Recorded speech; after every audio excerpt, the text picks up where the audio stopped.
Shalom kekasih-kekasih Tuhan. Renungan pada hari ini berjudul Benih. Sebelum kita mendengarkan renungan pada saat ini, marilah kita sama-sama mengawalinya dengan berdoa.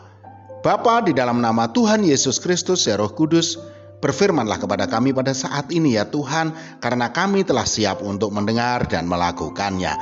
Dalam nama Tuhan Yesus Kristus. Amin. Firman Tuhan pada saat ini terambil dari Pengkhotbah 3 ayat 1. Untuk segala sesuatu ada masanya, untuk apapun di bawah langit ada waktunya. Kekasih-kekasih Tuhan, seorang petani yang berpengalaman pasti tidak akan sembarangan dalam menabur benih. Dan benih yang akan ditabur itu juga tidak asal-asalan, pastinya akan disesuaikan dengan musimnya. Biasanya benih padi akan ditabur di musim penghujan dan benih jagung atau palawija lainnya ditabur pada musim kemarau. Ketika musim menabur telah tiba, hal pertama yang dilakukan oleh petani adalah mempersiapkan lahan dan mengolahnya, sehingga ketika benih ditaburkan bisa bertumbuh dengan baik. Hal itu dimulai dari menggemburkan tanah, menyingkirkan batu, kerikil-kerikil, gulma, atau segala sesuatu yang dapat menghambat pertumbuhan suatu benih tanaman. Selanjutnya, barulah melepaskan benih. Demikian juga dalam kehidupan ini, saudaraku, ada musim untuk menabur, ada pula musim untuk menuai. Seperti halnya para petani, sebelum menabur benih, kita harus menyiapkan lahan hati kita agar bisa menjadi tanah hati yang subur. Hal pertama yang harus kita lakukan adalah menggemburkan ego kita. Menggemburkan ego kita dulu agar bisa ditanami dengan benih kasih, kebaikan, dan kesabaran. Lalu kita juga bisa menyingkirkan batu dan kerikil iri hati, sakit hati, panas hati, kesombongan, dan keangkuhan, dan lain sebagainya. Lalu kita mulai mencabuti pula gulma, dendam, dan kepahitan-kepahitan lainnya yang mulai mengakar di hati kita. Dengan begitu, benih itu bisa tumbuh subur dan bila masanya tiba, kita bisa menuainya dengan penuh kelimpahan.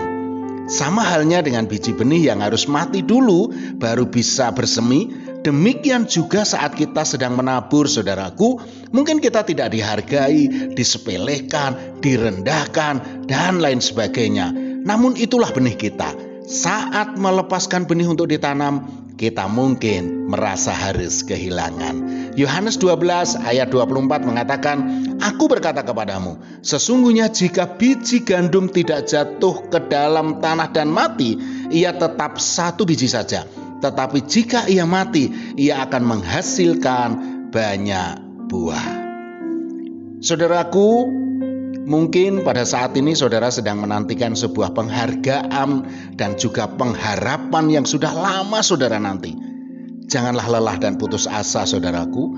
Percayalah, apa yang saudara nantikan saat ini, bila tiba saatnya menuai, akan membuat saudara bersorak-sorai. Mazmur 126 ayat 5 mengatakan, orang-orang yang menabur dengan mencucurkan air mata akan menuai dengan bersorak-sorai.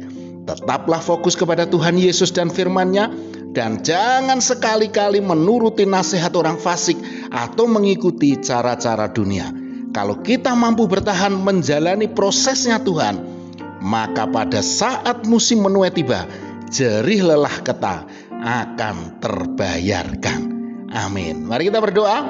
Bapa, di dalam nama Tuhan Yesus Kristus ya Roh Kudus, kepadamulah kami berharap dan berlindung, dan kami tahu pasti bahwa pengharapan kami di dalam-Mu tidak akan mengecewakan. Dalam nama Tuhan Yesus Kristus. Amin. Selamat beraktivitas dan tetap semangat. Tuhan Yesus Kristus memberkati.